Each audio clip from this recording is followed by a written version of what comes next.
Check came to $94,000 and I paid it without blinking because I thought I was buying my family back. 3 weeks later, my own daughter stood in the lobby of a resort I'd rented for her and told me there wasn't a room for me. "Go home, Dad. This was supposed to be just us." That night I sat in a rental car in the parking lot with my phone face down on the dash, and by morning I had 91 missed calls. Before I tell you how I made every one of them understand exactly what they'd thrown away, drop a comment and tell me where you're watching from. And if you believe a parent's love should never be treated like an open checkbook, hit that subscribe button. You'll want to be here for what comes next. My name is Russ Hadley. I'm 67 years old, and for most of the last 15 years, my family has treated me like a man whose only useful organ is his wallet.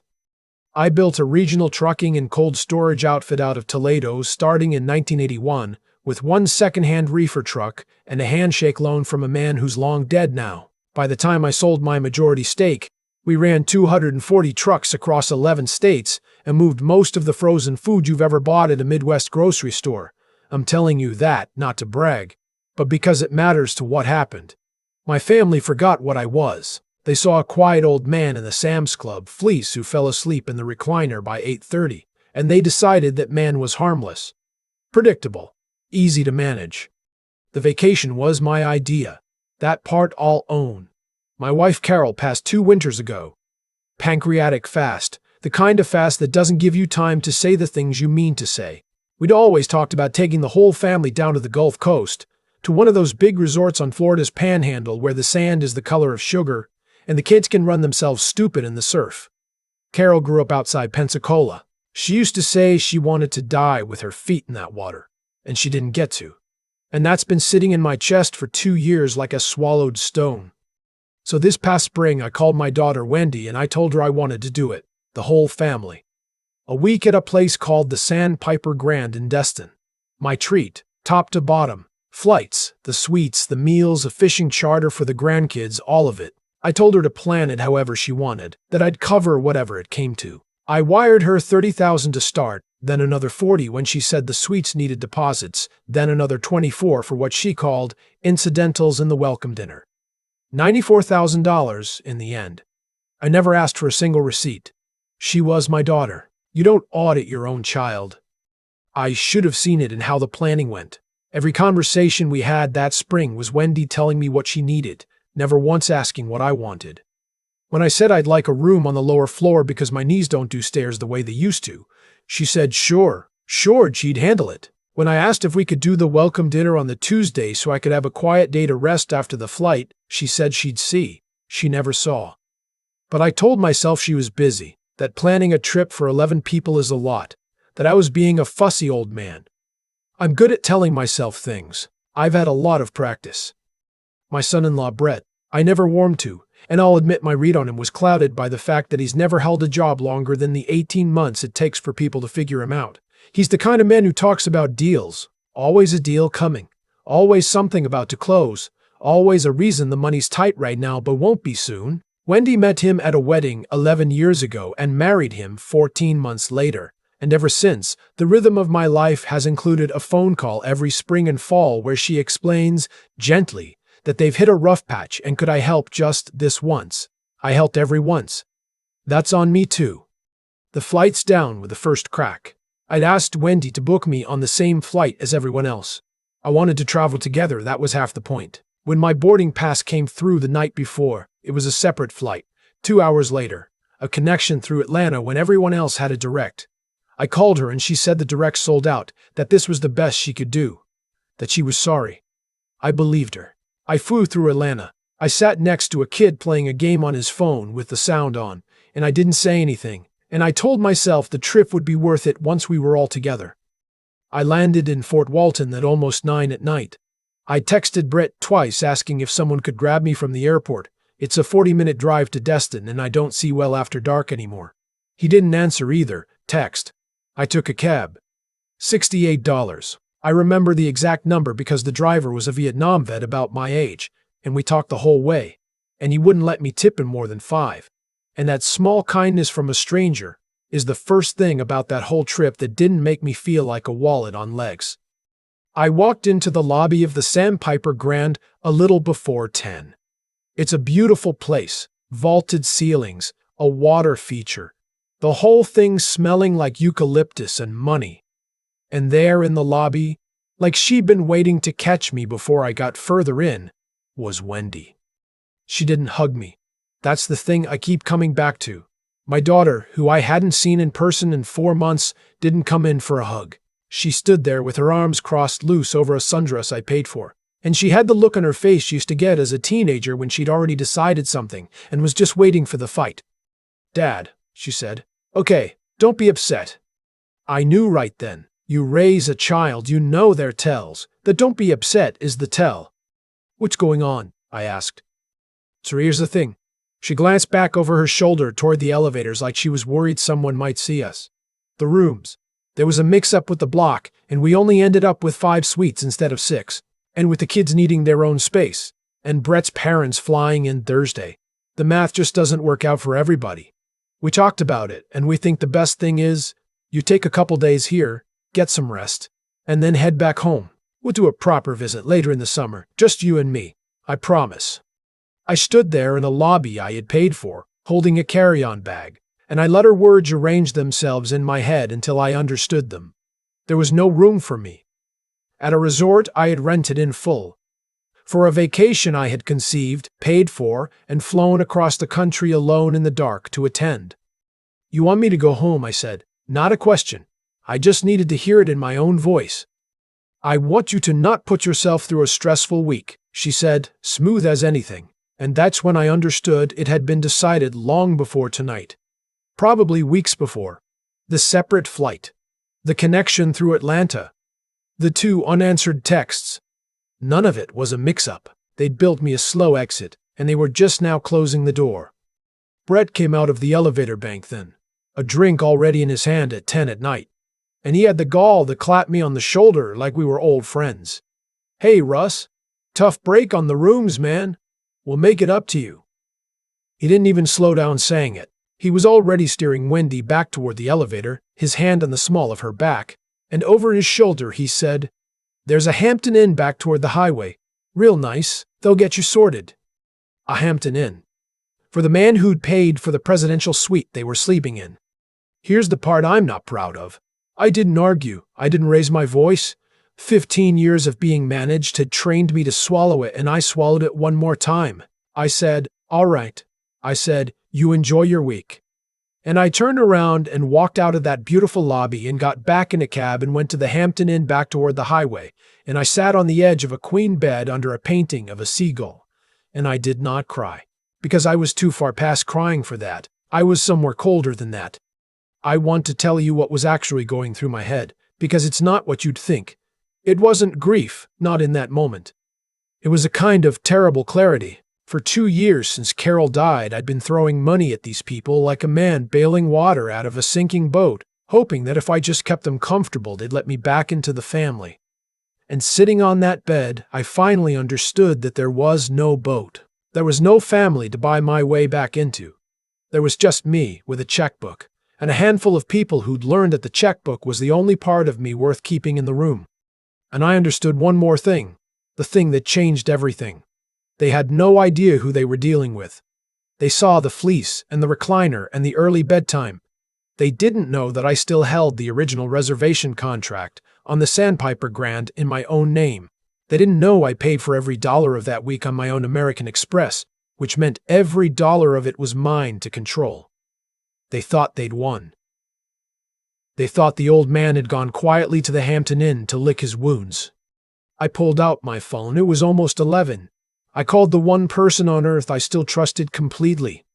Her name is Dale Okafor, and she ran my company's finance department for 19 years before she went out on her own. She's the sharpest person I know about contracts and money, and she's the kind of friend who picks up on the first ring at 11 at night and just says, "Russ, what's wrong?" Not "what do you need?" What's wrong? There's a difference, and after the night I'd had, that difference put a lump in my throat I had to swallow before I could talk. I told her everything. She was quiet for a long moment when I finished, and then she said, "Okay. First, are you all right? Forget the money. Are you all right?" "No," I said, "but I will be. I need you to help me with something, and I need you to tell me if I'm being a vindictive old fool." "You're the least foolish man I've ever worked for," she said. "Tell me what you want to do." So I told her, and I want to be clear about something before I go on, because I've thought about this a great deal in the time since. What I did not do out of cruelty.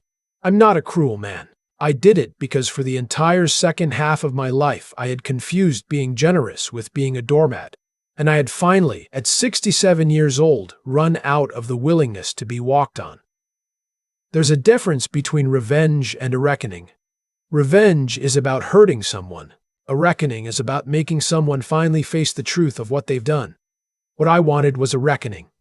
The reservation was in my name. Every charge ran through my card. The fishing charter, the spa packages Wendy had pre-booked, the dinner reservations at the resort steakhouse, the cabana rentals, the welcome dinner she'd planned for Brett's parents on Thursday. All of it sat on my American Express, authorized but not yet finalized.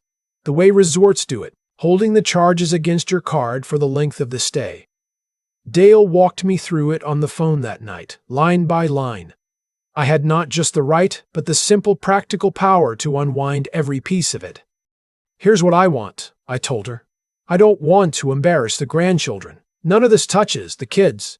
The charter still happens, whatever they've got planned for the kids stays. But everything else, every comfort those two adults thought they'd float through this week on, I want it gone. And I want it gone in a way they have to stand there and account for." Dale, God bless her, started typing. I could hear it through the phone. The next morning, I did not drive home. I drove to the Sandpiper Grand at 8 a.m., walked up to the front desk, and asked to speak to the duty manager. A young woman came out, and I introduced myself as the card holder of record for the Hadley party block, and I asked her to pull up the reservation. She did. My name sat at the top of every line of it. I showed her my ID and the card, and I told her calmly that I would be exercising my rights as the paying party, and that I needed her to get her general manager because what I was about to ask for would need a manager's sign-off. I want to pause here and tell you something about that conversation, because it's the part that surprised me. The general manager, a man named Kurt who looked to be about 50 and had clearly seen some things in 20 years of hospitality, listened to the whole story. The wired money, the separate flight, the lobby, the Hampton Inn, and when I finished, he was quiet for a second, and then he said, "Mr. Hadley, I've worked here 19 years, and I've never had a guest treated worse by their own people than what you're describing. Whatever you need that I can legally do, I'll do it." So here's what we did, and I'll lay it out plain because the plainness is the satisfying part. The 5 suites had been booked under my name with my card guaranteeing every incidental. At checkout, and at a resort like that, you can't charge a thing to a room without a card guaranteeing it. Every suite was set to bill back to me. By 9 that morning, the card guaranteeing all 5 suites was removed from the reservation. Kurt's staff went room to room and politely informed each party that, per the cardholder of record, individual incidentals would now need a personal card on file to continue charging to the room. Spa, room service, the minibar, the resort restaurants, the cabanas, all of it suddenly needed a card that wasn't mine. The room rate itself I'd prepaid, and I left that alone. I wasn't going to throw my own grandchildren out on the sand. They had their rooms for the week fully paid. But every single luxury those 2 adults had planned to glide through on my dime now required them to put up their own money. And Wendy and Brett, I knew for a fact, did not have the money. That was the entire architecture of our relationship. They had never once had the money. I checked into a suite of my own at a different resort a half-mile down the beach, the Coral Reef Club, under my own name. And I'll tell you, sleeping in a bed I'd chosen for myself for the first time in 2 years felt like coming up for air. The calls started at 10:40 that morning. The first was Wendy. I watched the phone ring and didn't answer. Then Brett. Then Wendy again. By noon, I had 14 missed calls and a string of texts that started confused. "Dad, the front desk is saying something weird about the card," and progressed to angry. "This is insane. You're ruining the kids' vacation," and landed, finally, where I'd known they'd land, at desperate. "Dad, please call me. Please. The restaurant wouldn't let us order. Brett's card got declined in front of everyone. Please." I let it ride until the middle of the afternoon. Then I texted back 4 words. "Meet me. Lobby bar. Coral Reef Club. 5 p.m. Just you, Wendy. Not Brett." I had things to say to my daughter that her husband had no place hearing. She came. Of course she came. She came in fast and hot, ready for a fight, and she found me sitting in a leather chair by the window with a glass of iced tea and the whole Gulf of Mexico going gold behind me, and I watched her take in the fact that I was not the wounded old man she'd left at the Hampton Inn. I was sitting up straight, I was rested, I had on a good shirt, and I think for the first time in a very long time, she actually looked at me instead of through me. "What is this, Dad?" she said. "You want to humiliate us? In front of everybody? Brett's car got declined at lunch. The kids were sitting right there." "Sit down, Wendy." She sat. "You want to talk about humiliation?" I said. "Let's talk about it. I flew across the country, alone, on a connection through Atlanta you booked me, to a vacation I paid every dollar of, and my daughter met me in the lobby and sent me to a Hampton Inn off the highway. Do you understand that I have replayed that moment about 400 times in the last 18 hours? I keep getting to the part where you didn't hug me. You didn't even hug me, Wendy." She didn't say anything. Her jaw was tight.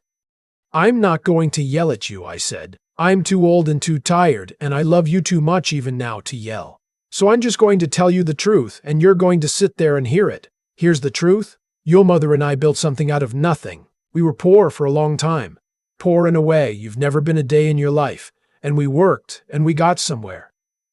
And when your mother got sick, the only thing that gave me any peace was the idea that I could spend what we built on the people she loved. That's all I've been trying to do for 2 years. I have not been trying to buy you. I have been trying to honor her. And every single one of you took that and treated it like it was your due, like I was a faucet, and the day I flew down here to put my late wife's family on the beach she grew up on, you decided there wasn't room for me." Her eyes had gone wet, but she was fighting it the way she's fought everything her whole life. "The rooms really were a mix-up," she started. "Wendy," I said it soft, "I've got the reservation. I've had it the whole time. There were 6 suites in the original block. One of them got canceled on the 14th of last month, by Brett. From an email account he thinks I don't know about. I let that sit. There was no mix-up. There was a decision. And I've made my peace with that being the decision you two made. What I haven't made my peace with is pretending I don't know what happened." The fight went out of her all at once. I watched it go. She put her face in her hands, right there in the lobby, and her shoulders started to shake. And I'll tell you, every cell in my body wanted to get up and put my arms around my little girl. Because that instinct doesn't ever die, no matter what they do to you. But I didn't, because I'd done that her whole life, rushed in to fix the moment before she ever had to sit in it. And that rushing in is exactly how we'd gotten here. "I don't have any money, Dad," she said into her hands. "Brett, there's no deals. There were never any deals. We're $40,000 in credit card debt, and the truck's getting repossessed next month, and I didn't know how to tell you. And Brett said if we just kept things smooth with you a little longer." She stopped. She'd said more than she meant to.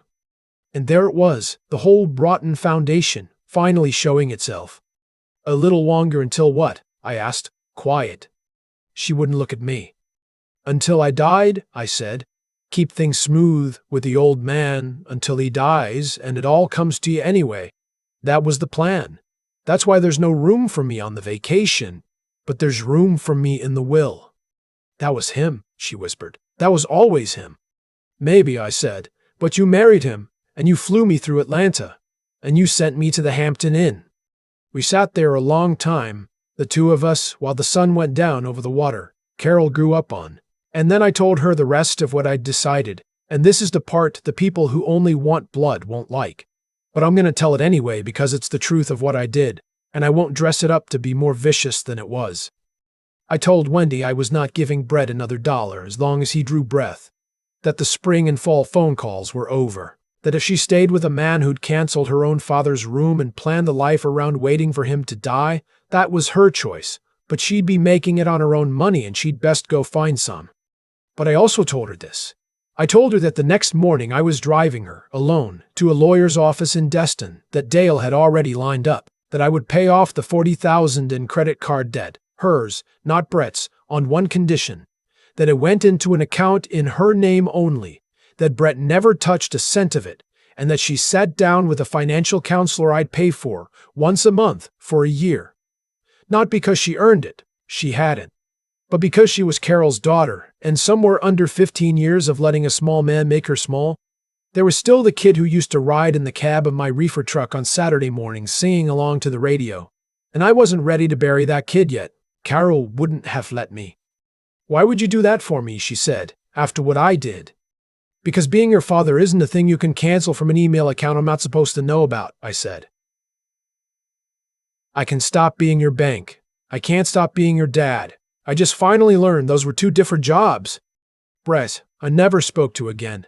He texted me 40 more times that night, and they went exactly the way you'd expect. Outrage, then bargaining, then a long ugly one about how I'd always undermined him. And then, when none of it worked, silence. Wendy filed for divorce that August. The credit card debt I paid, exactly as I said, into an account only she could touch. The truck got repossessed anyway, because some lessons you can't buy a person out of, and she rode the bus to a job at a dental office for the better part of a year before she got back on her feet, and I let her because that bus ride did more for her than any check I ever wrote. By the end of that week in Destin, I had 91 missed calls on my phone, and I'd answered exactly one of them. I went down to the beach my last morning there before my flight. A direct one, I booked it myself.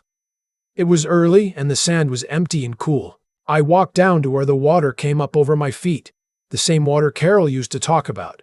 The same gulf she wanted to die with her toes in and never got the chance. I stood there a long while and let it run over my feet. And I talked to her a little, the way you do. And I told her I was sorry it took me so long to figure out that loving her family didn't mean letting them hollow me out. And here's what I learned, and it's the only thing I really came here to tell you.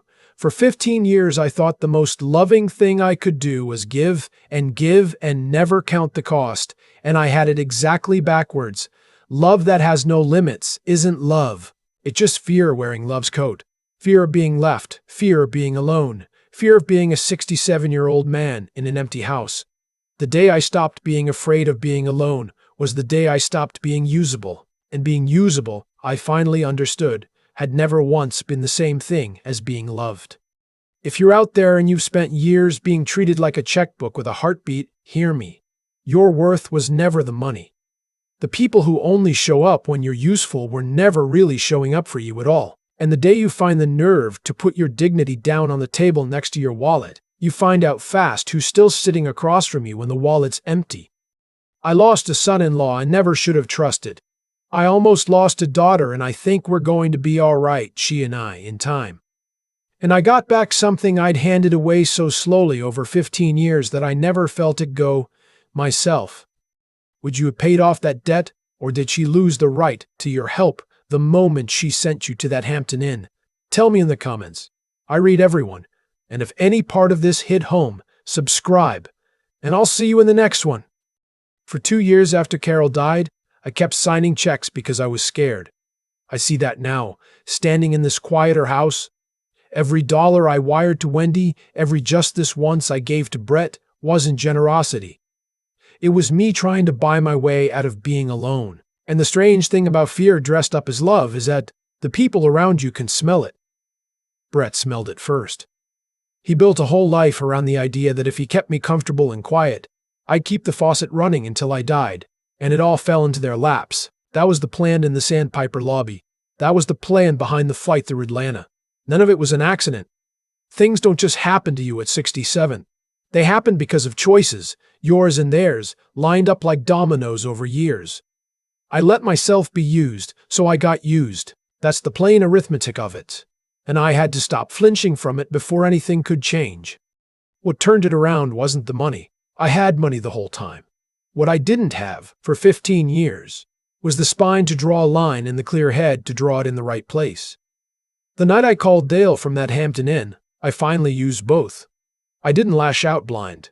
I sat down, I looked at exactly what was mine to control, and I unwound it piece by piece on purpose, without ever touching the grandkids who'd done nothing wrong.